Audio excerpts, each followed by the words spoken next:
वो यस मिल गया। सुन भाई ऐसे गाइस হ্যাঁ না এটা সুন ভাই আসসালামু আলাইকুম, কি অবস্থা, কেমন আছেন সবাই? প্রথমবারের মতো ভৈরবে ওপেনিং হলো ঢাকার কাচ্চি ডেনের। ওপেনিং এর সাথে সাথে চলে গেলাম তাদের কাচ্চি ট্রাই করার জন্য কাচ্চি ডেনে। যাওয়ার পর ভিতরের অবস্থা দেখে তো পুরা চোখ কপালে ওঠার মতো অবস্থা। এত পরিমাণ ক্রাউড ছিল যে একদম পা রাখার মতো জায়গা নাই। কি আর করা, এত কষ্ট সহ্য করে আমাদেরকে দাঁড়িয়ে থাকতে হয়েছে খাবার ট্রাই করার জন্য। আমি জাস্ট ক্যাশ কাউন্টারের অবস্থা দেখতেছিলাম, মানে তাদের লিটারালি একদম পাগল হয়ে যাওয়ার অবস্থা। এত পরিমাণ ক্রাউড ছিল, মানুষের চাপ ছিল এত পরিমাণে, ওনারা কোনোভাবে কন্ট্রোল করতে পারতেছিল না। জায়গা পাওয়ার জন্য আমাদের লিটারালি একদম মানুষের পাশে দাঁড়ায় থাকতে হয়েছে সিট ধরা। কি একটা অবস্থা! অনেকে তো আবার সিট পাইছে, বাট খাবারের আশায় বসে থাকতে থাকতে গেম খেলা শুরু করে দিছে। ভিতরে তো যেমন তেমন, বাট বাইরে নিচে রাস্তায় একদম ভিড় লেগে গেছে মানুষজনের। সবই আসলে ডিসকাউন্টের খেলা ভাই, ডিসকাউন্টের খেলা। বাঙালি আসলে ডিসকাউন্ট পেলে কি না করে। ফাইনালি আমরা সিট পাই গেলাম। সিট পাওয়ার পরে ফারদিন তো একদম রেডি হয়ে গেছে, বসে বলতেছে ছবি তুলে দিতে ফারদিন রে। কি সুন্দর সুন্দর পোজ দিতেছিল বসে বসে, কিন্তু আমি তো ফারদিনের ছবি তুলে দিতেছিলাম না, সেটা দেখে ফারদিন খুব হতাশ হয়ে গেছে। মেনুটা নিয়েছিলাম একটা ভিডিও করবো বলে, কিন্তু ওদের জালে ভিডিওটা করতে পারতেছিলাম না। মেনুটা আপনারা ভালো করে দেখে রাখেন, আপনাদের কাজে আসবে। সিট পাওয়ার পর এখন আমরা সবাই বইসা রইছি, বইসা ওয়েট করতেছি। আমাদের খাবার অর্ডার দিয়ে দিছি, তারা বলছে 30 মিনিট সময় লাগবে, বাট 30 মিনিট যায়, 40 মিনিট যায়, প্রায় 1 ঘন্টা পর আমাদের খাবার আসছিল। বসে থাকতে থাকতে তো আমাদের অপেক্ষা করতে করতে একদম বাজে অবস্থা, এতক্ষণ ওয়েট করতে হয়েছে।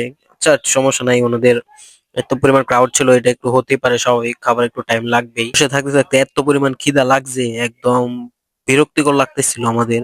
বসে থাকতে থাকতে একদম টায়ার্ড হয়ে গেছিলাম, তাই ভাবলাম যে একটু ফ্রেশ হয়ে আসি। কিন্তু এইদিকে তো একজন আইসা একদম রূপচর্চা শুরু করে দিছে, কি একটা অবস্থা! হঠাৎ করে কাচ্চি ড্যানের ভিতরে লোডশেডিং হয়ে গেল, আর সবাই একদম পুরো চিল্লাচিল্লি শুরু করে দিছে। বাট প্রবলেম না, একটু পরে আবার কারেন্ট চলে আসছিল। আমার কাছে পার্সোনালি মনে হয়েছে তারা বসে থাকা গেস্টদের থেকে পার্সেল দেওয়াতে একটু বেশি মনোযোগী ছিল। ভাইরে ভাই, কি একটা অবস্থা! আমরা বইসা রয়েছি খাবারের জন্য, অর্ডার দিয়ে 1 ঘন্টা হয়ে গেছে, আমাদের খাবার দেওয়ার খবর নাই, তারা ভিডিও করা নিয়ে ব্যস্ত আছে। এটাই সার্ভিস ভাই, ভালোই। আমরা বলে লইছি আমরা খাবার না দিয়ে না ভিডিও করে বুঝে নালবা সার্ভিসটা কি অবস্থা বুঝছেন। এটা ভাইরাল করে দিন ভিডিওটা, সবাই শেয়ার করেন, সবাই শেয়ার করেন। আমরা বলে লইছি আধা 1 ঘন্টা হয়ে গেছে, বলে লইছি 1 ঘন্টা ধরে বলে লইছি আমরা না দিয়া। পরে স্যার ওটা দিছে হ্যাঁ জানাইছে ভিডিও করে আয়া ঠিক আছে। অবস্থা এরকম অবস্থা, হতাশ, খাবার না পেয়ে আমরা হতাশ। ফাইনালি আমাদের খাবারটা যে আসছে এটাই অনেক ভাই। এত অপেক্ষার পর খাবার আসছে দেখে ভালো লাগতেছে। এখন খাবারের টেস্টটা ঠিক থাকলে হয়, আর কিছু দরকার নাই, কিন্তু ওদেরকে তো খাবার দেয় নাই। আরে হতাশ! থাক, তোরা বই থাক, তোরা আর খাওয়ান লাগতো না। কাচ্চির সাথে আমরা নিয়েছিলাম বাদামের শরবত আর বোরহানি। বাদামের শরবতের টেস্ট আমার কাছে খুবই ভালো লাগছে। এখন সময় হচ্ছে ফুড রিভিউ করার, যদিও আমি ফুড ব্লগার না। অনেস্টলি যদি বলি তাহলে রাইসটা ঠিকঠাকই ছিল, মোটামুটি ভালোই, তবে মাটন গুলা ভাই মানে একদম বাজে অবস্থা যাচ্ছে তাই। আর আলুটা তো সিদ্ধ হয় নাই, মাটন তো একদম সিদ্ধ হয়ই নাই। কাচ্চির মাংস যেরকম হয় এরকমের আশেপাশেও যায় নাই। রেটিং তো 10-এ 5 পাওয়ারই মনে হয় না যোগ্যতা আছে, তারপরও আমি 5 দিলাম, 10-এ 5। এরকম একটা অবস্থা, অনেকেরই ভালো লাগে নাই, মানে ভালো লাগছে কারো কাছে এরকম আমি দেখি নাই। ওনারা অনেক এক্সকিউজ দিছে যে অনেক পরিমাণ ক্রাউড ছিল, তারা খাবার রান্না করার জন্য এত পরিমাণ টাইম পাই নাই। ঠিক আছে, আমরা এত অনেকক্ষণ ওয়েট করছি, তারপরও যদি আমরা খাবারের মানটা ভালো না পাই তো আমরা একটু হতাশ হবো, এটাই স্বাভাবিক। তবে আমরা আশা করব সময়ের সাথে সাথে ওনারা অনেকটাই পরিণত হবে, খাবারের মান অনেক ভালো হবে, এতে আমরা ভৈরববাসী উপকৃত হব। কিন্তু গাইস, আসল খেলা তো এখনো বাকি। হ্যাঁ, वो यस मिल गया। सुन भाई ऐसे गाइस হ্যাঁ না এটা সুন ভাই এইটা কিন্তু খুবই আনএক্সপেক্টেড ছিল, তাই না?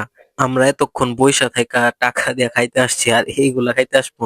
ফার্স্টে ভাবছিলাম এটা চুল, কিন্তু চুল না এটা, পরে বুঝতে পারলাম যে এটা মনে হয় ছাগলের লোম। তারপরে অনেকে আমার বলছে যে 4টা 5টা, আমি তো একটা পাইছি, মানুষজন নাকি আরো অনেক বেশি করে পাইছে। ভাই এই বিষয়ে আপনারা অনেক কেয়ারফুল হন, ঠিক আছে? ভবিষ্যতে এরকম চললে ব্যবসা কিন্তু একদম বাতি জ্বলে যাইবো ভাই, বুঝছেন? সার্ভিস ভালো করেন, ডিসকাউন্ট দেওয়া লাগবে না। মানুষজন তো প্রায় শরীরের উপর আইসা দাঁড়ায় আছে, এরকম একটা অবস্থা। টাকা দিয়ে খাইতাম গেছি না 40 খাইতাম গেছি, এটাই বুঝতে পারতেছি না। খাবারের মধ্যে এসব পাইলে কি আর খাবার কোনো ইচ্ছা থাকে বলেন? ভাই কাচ্চি রেটিং কত 10-এ? আচ্ছা, এটার লোকেশন হলো বঙ্গবন্ধু সরণি এপিক শোরুমের দোতলায়। সবাই ভালো করে চিনে রাখেন। আর আজকের ভিডিওটাও এতটুকু পর্যন্তই। সবাই ভালো থাকবেন আর বেশি করে ঢাকা কাচ্চি ডেনে আসবেন। আসসালামু আলাইকুম।